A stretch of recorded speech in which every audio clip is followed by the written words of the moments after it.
তো অনেক অনেক অনেক অনেক অনেক হয়েছে।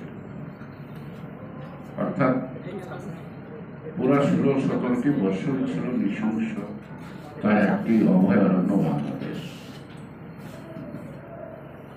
সালাম সাহেব একটা ভালো কথা বলছে, আমরা যখন রাজনৈতিক বিশ্লেষণ করি যারা একটু বেশি বুঝি আর কি, স্টেক হোল্ডার অর্থাৎ রাজনীতিতে ক্ষমতায় থাকা আসা সবকিছু একটি স্টেক হোল্ডার আছে। লোকাল কিছু স্টেক হোল্ডার আছে, তাদের নাম বলতে ভয় পায়, কারণ তাদের কানে গেলে যদি টুস করে গুলি করে বেড়া হবে। আবার 5 কিছু স্টেক হোল্ডার আছে, আমরা বলি বা না বলি, কেউ প্রকাশ্য বলে কেউ প্রকাশ্য না, সবকিছু মিলাই কিন্তু বাংলাদেশটা। এখান থেকে যারা ষড়যন্ত্র করে তারা এটা স্টেক হোল্ডার জোগাড় করে, স্টেক হোল্ডার জোগাড় করি কিন্তু তারা ষড়যন্ত্রটা করছে থেকে শুরু। এর সাথে যোগ হচ্ছে local stakeholder. Stakeholder বলে নাম বলছি না, তারা ধরে নেবে। 7 সালের যে স্টেক হোল্ডাররা আছে নাকি এত বছর এই নৃশংসটি নরক রাজ্য সৃষ্টি করেছে রাষ্ট্র ব্যবস্থা সমাজ ব্যবস্থায়, তারা কিন্তু এর সাথে জড়িত। বিভিন্ন জঙ্গি নাটক টাটক সাজিয়ে তাদের বহু কিছু আছে, অনেক তাদের চোখে ঘোর কাটছে যে না, ঘটনাটা তো ঠিক না। আন্তর্জাতিক মানবাধিকার সংস্থা যারা বিদেশে থাকে, বাংলাদেশে নেত্রী লোকজন নানাভাবে বিভিন্ন পার্লামেন্টে অবস্থান নিয়ে নানা স্মারকলিপি দিতে দিতে দিতে দিতে একটা সময় তাদের ভোট কাটলো একটু থেকে। এখন এসে দেখলো আসলে শেখ হাসিনা ক্ষমতায় থাকার জন্য সব নাটক এক এক সময় একটা সৃষ্টি করছে। 16 বছরের কমপক্ষে 2 থেকে 250 ইস্যু তৈরি করছে।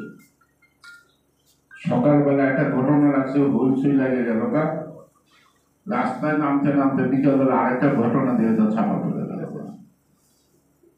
এটা মনে কথা, অর্থাৎ একটার পর একটা ঘটনা ঘটায়। আর যারা সমালোচনা করতে অভ্যস্ত তারা কোনো কর্মে অভ্যস্ত না, সমালোচনা তো করবে। তখন বিএনপির বলতো বিএনপি কি করে, মানে বিএনপি একদিক থেকে যায় আরেকদিকে যায়, খালি দৌড়ানোর মধ্যে আছে। তার মানেটা কি, আসল ইস্যুটাকে ধরে রাখার জন্য একটার পর একটা তারা ঘটনা করে। আজকে যে নির্বাচন নিয়ে যখন আলোচনা করলেন,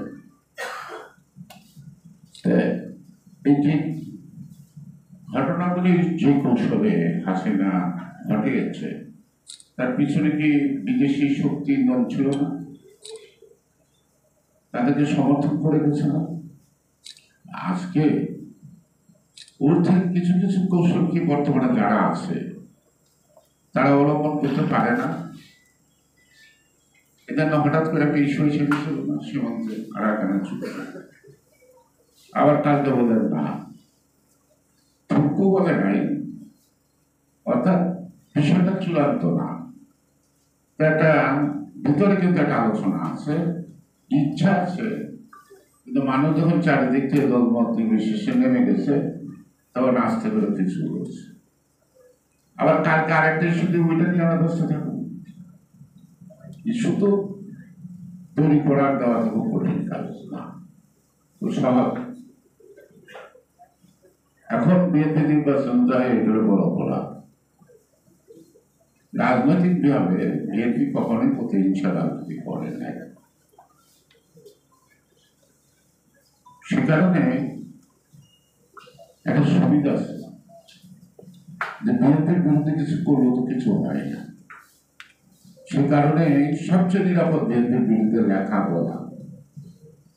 তারা অব্যাহতিতে 17 বছর হচ্ছে, এখনো দেখে। এখন কায়দাটা একরকম, তখনকার কায়দাটা ছিল আর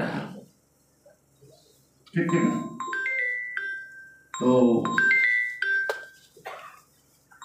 সাংবাদিক